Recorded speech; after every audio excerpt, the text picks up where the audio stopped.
Hello，大家好，歡迎嚟到小草頻道。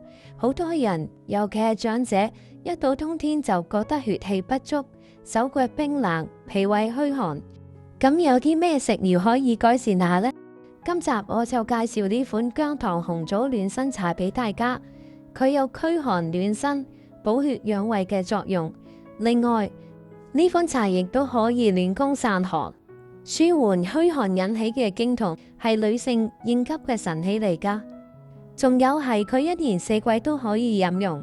如果夏天胃寒冇胃口，都可以飲佢嚟暖胃消滯㗎。暖身茶嘅材料有生薑、蔗糖同紅棗，呢三種材料幾乎每個中國家庭都有，所以佢真係一款既方便又實用嘅傳統食療，亦都係我推薦俾大家嘅原因。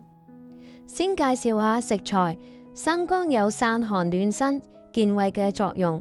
我中意買呢種小黃薑，因為夠辣味，同買蓮藕一樣，最好揀有泥嘅，因為咁樣夠天然同新鮮，保證冇添加任何嘢去浸過㗎。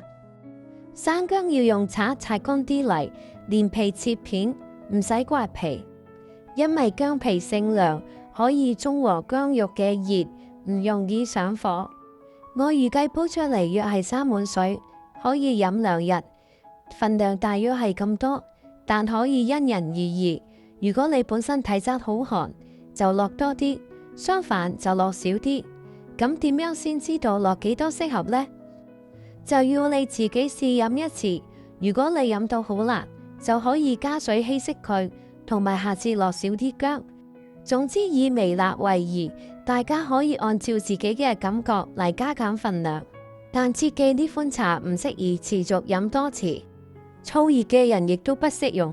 再講紅棗，佢補中益氣，可以旺血，血氣旺盛嘅話，身體自然就會暖啦。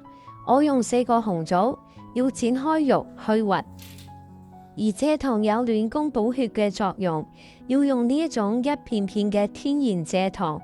我落1/3片，唔建議用黑糖，因為消委會之前講過，黑蔗糖係蔗糖再用高溫精煉過嘅，容易產生有害物質㗎。3種材料準備好就可以煲啦。先落薑同紅棗，加大約5碗水，煲大概30分鐘，差唔多煲好先至落蔗糖。而家落得糖啦，暖身茶煲好啦。飲得啦，呢個茶呢就好香薑味嘅，幾好飲。對於體質寒涼嘅人嚟講呢，係一種簡單易做嘅保健飲品嚟㗎。如果想進一步改善呢種體質，可以多食啲營養有益嘅食物，例如肉類、溫補嘅藥膳等。而喺傳統嘅養生文化裏邊，大致整個冬季都係最佳嘅進補時間，尤其以立冬至冬至係全年嘅黃金檔期，喺呢個時間進補事半功倍。點解？因為到冬季時，人體陽氣潛藏體內，腸胃暖熱，能量非常充足，可以有效消化同吸收高熱量同溫補嘅食物。所以有啲體虛嘅人，平時虛不受補，但呢個時間進補，有可能唔燥熱上火。不過到咗夏季，由立夏開始，陽氣發散至體表，腸胃變得寒涼濕滯，能量弱，就要食一啲清淡易消化嘅食物。如果喺呢段時間進補，就會易上火、燥熱、生口瘡啦。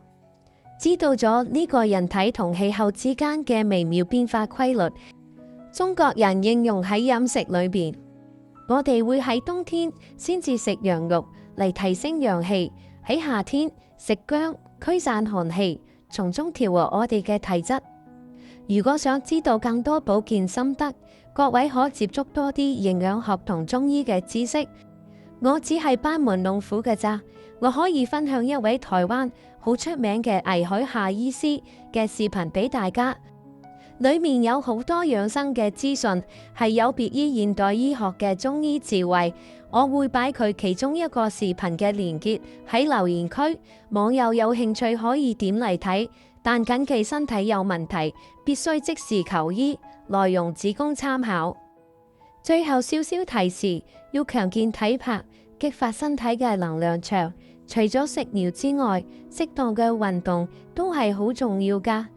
而做家務亦都可以係一種好好嘅運動，尤其係老友記，就算有工人姐姐，都最好盡量參與適當嘅家務，咁樣係對身心健康都有好大幫助㗎。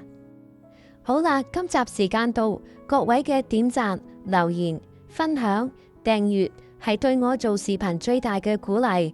多謝收睇，祝大家身體健康，下集再會，拜拜。